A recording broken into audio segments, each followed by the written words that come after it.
And welcome back to the Night Train Effect on various media outlets throughout the interwebs.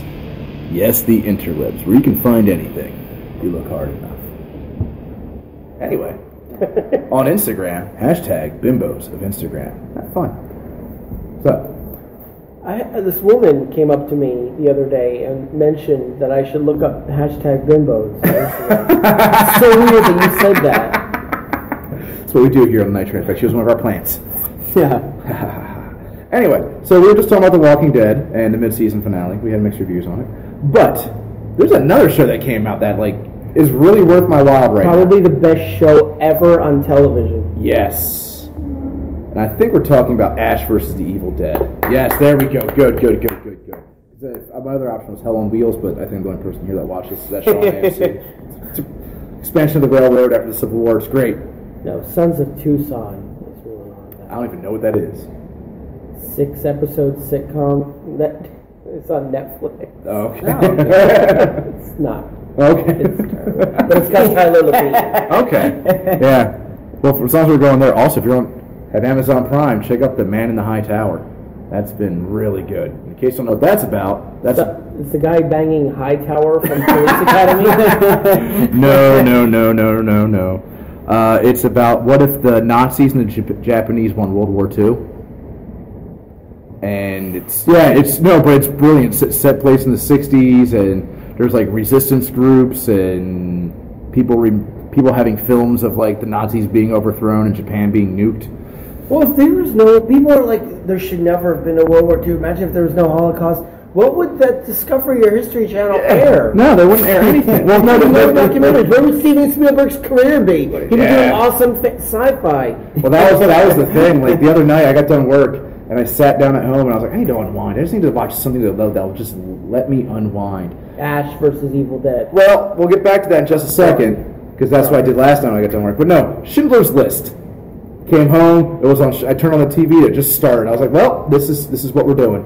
We're just going to sit back and watch Schindler's List. Made some Jiffy Pop. My wife loves that movie and used to make people watch it all the time. But she hates the little girl in the red coat. Oh! She found her insulting. She's like, we didn't need that in there. Such a plant. We get it. I get kids were killed. You don't need to throw it in our faces. Yeah, but that is a moment where you just go, ooh! But that totally paints a picture of, was it Ralph Fiennes? Ralph Cramden. Ralph Cramden? Yeah. No, Ray Fiennes. Ray Fiennes, there we go. It was Amon Geth. Yeah, it totally paints a picture of his character, though. So I'm not saying I enjoyed that scene. But, one of these days, Adolf. One of these days. Anyway, yeah, so another show I was online with, Ash versus the Evil Dead. Yeah. Fantastic. Simply amazing. Exactly like Schindler's List. Exactly like Schindler's List. Boomstick and all. And the thing is, when someone asks me if it's good, I just keep telling them it's everything it needed to be. Yeah, it's exactly what you think it would be. It's perfect. It doesn't miss a beat. He is still the unworthy hero of the world. But are you finding a negative? Yeah, there is a negative. This isn't a negative at all. It depends on how you look at it. But I think in a truer title for it, and I've said this before, is not Ash versus Evil Dead, but Bruce Campbell versus Evil Dead. I think we can all agree that Bruce Campbell not Ash character. Yeah, Bruce is Ash. That's saying, you shouldn't be calling him Han Solo. It's Harrison Ford. Yeah. That's his character. No, I don't. I see. That's the thing, though. His character is so far gone from the one he created. Can we call it Neeson's List? Liam Neeson's List? No, I mean I see what you mean. I know what you're saying, but when he did. You're saying more Schindler's List, less Darkman. Well, you see, he did. The problem is he's been himself in every movie now, so that's the only character he can play. Yeah, so that's what I'm saying. It's no.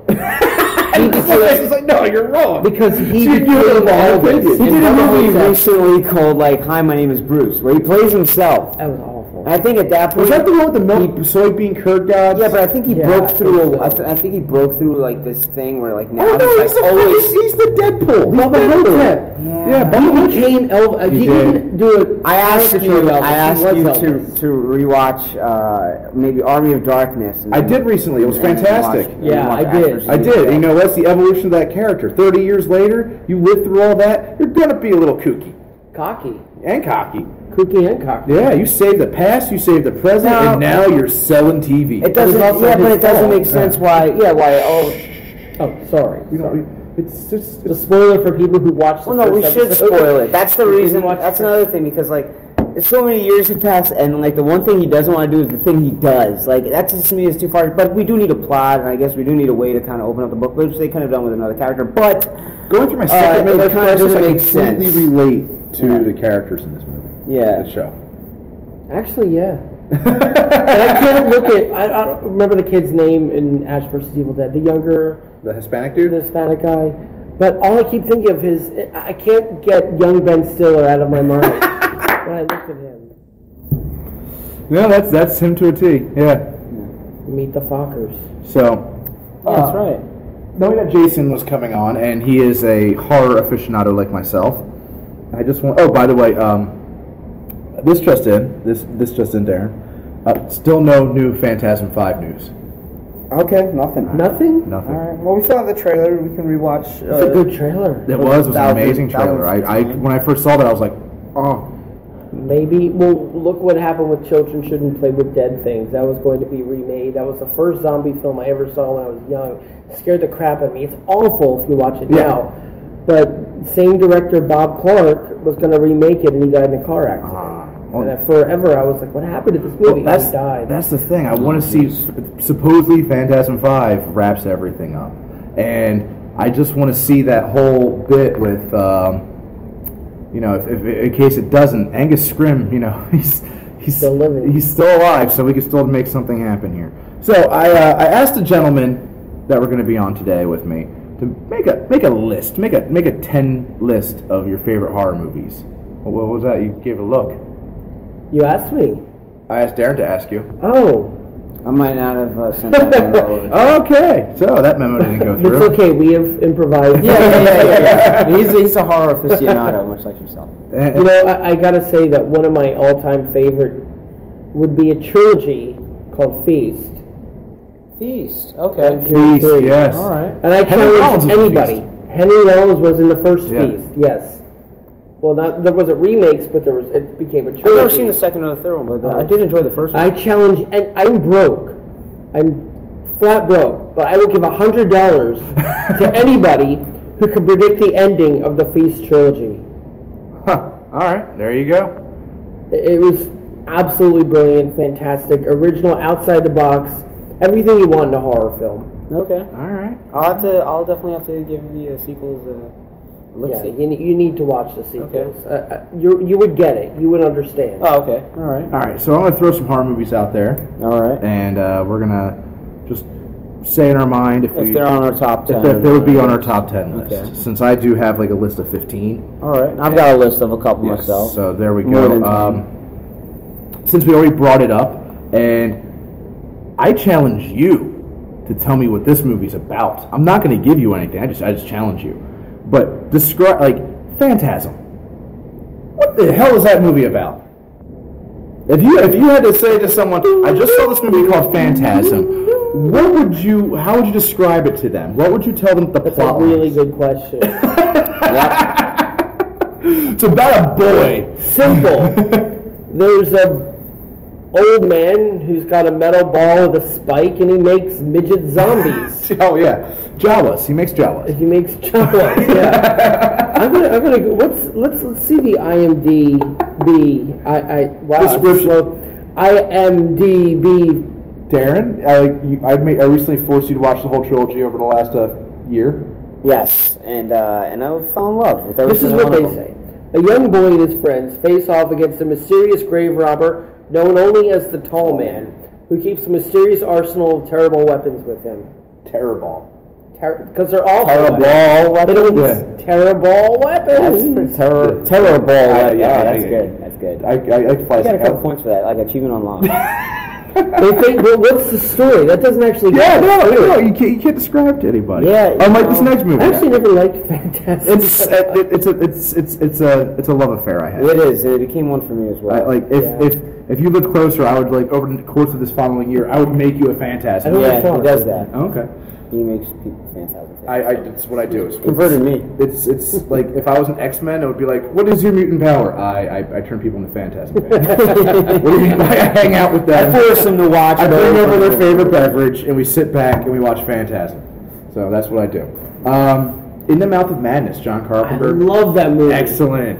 That's an underrated film. It is underrated horror film. Very scary. Like after you sit, it's not going to terrify you right away. It's going to terrify you 20 minutes after you watch it when you're reflecting upon what you I was watching it with a girl I was dating at the time, and I remember we went to the theater to see it, and I said, if we're on a road trip, you ever get out of the car and crab walk with your head backwards towards me, I would break up with you in a heartbeat and leave you here. That was horrifying.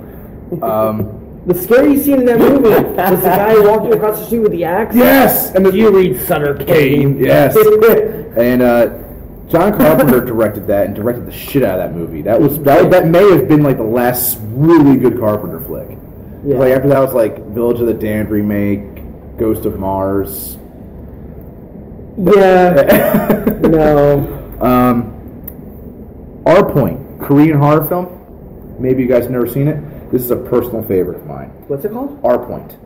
Like our O-U-R? No, like R. As in the letter R. Yeah, just the letter R. Our Point. It's about a rendezvous point that the South Koreans go to during the Vietnam War. And it's a haunted rendezvous point. And wackiness ensues. Oh, I need to see this. Yes, it's very terrifying. I'm not sure if I made you watch it or not. No, I would remember it. Yeah, it's one of my favorites. So, and the funny thing was, I had a friend, and again, it's a military movie. It's a military style. I had a friend who was in the service, and he was just going on about how actually terrifying. If you think about, you're in that war zone. You know, he wasn't in Vietnam; he was in Iraq, but you're in that war zone, and then this kind of shit starts happening too. How terrifying the whole movie is from start to finish. I need to find that. Yeah, definitely check it out. Asian horror is fantastic. Well, then you'll like my next one, Audition. Creepy. Yeah. But the thing that sucks is I knew the ending when I saw the movie. Oh, you knew the ending going in? Because I was watching it on Bravo's 100 scary scenes. Oh, okay. Yeah, I didn't know that. It ruined it for me. I got fed up with America. But was that what made you watch it? That is what made me watch it. Yeah. So it kind of ruined it, but at the same time... And I'll say this thing, if you're watching Audition for the first time, it is literally 20 minutes, no, an hour and like 10 minutes of build-up. It is like, if you're looking for like a quick payoff, no. This movie builds you up, but it is worth it. The payoff is 100%. Oh, I'm trying to bring something up, but we're cutting close. No, we can continue. So can you hold on to that for a second? I'll just go over another one. One of my personal favorite vampire movies of all time. Talked about a lot on the show. Fright Night. Oh, of course. Favorite of all time. Marty McDowell. Yes. Favorite vampire film of all time. It's the best vampire movie of all time. The gay porn actor. Rodney McDowell's in gay porn? No, the evil dude. Oh, yeah. No, he looks it. Yeah. Yeah. Definitely. Evil Ed. He was at Monster Mania. He directed 976 Yes, 976 Evil. Yeah. And he was in that. And somebody at Monster Mania left an IMDb page with his film credits near his table. I was like, that was a dick move. Oh. Because he started doing gay porn after that. Yeah. Well, you got to pay the bills. No one could hate on that. We got about another minute or so here, so I'm just going to throw one out. Sleepaway Camp. Yeah, great slasher movie. And again, I never want to talk about the ending of Sleepaway Camp. No, but it paved the way for Bruce Jenner. You said you had something. Willow Creek. Willow Creek. Bobcat Goldthwait, fantastic director. Okay. I did hear about that. I heard that. It was excellent. Steady first person. Yes, one of those movies, and about Bigfoot. But it was 20 minutes. All it was 20 minutes. A couple in a tent for 20 minutes. Scariest freaking scene. You're on the edge of your seat. All they're doing is reacting to noises outside the tent, but it's horrifying. It was brilliant that all they did was react to noise for 20 minutes, and it was the most... I'll have to check it out, Willow Creek. And we're going to be right back with more Night Train Effect and more of this list, and more of Jason Pollock.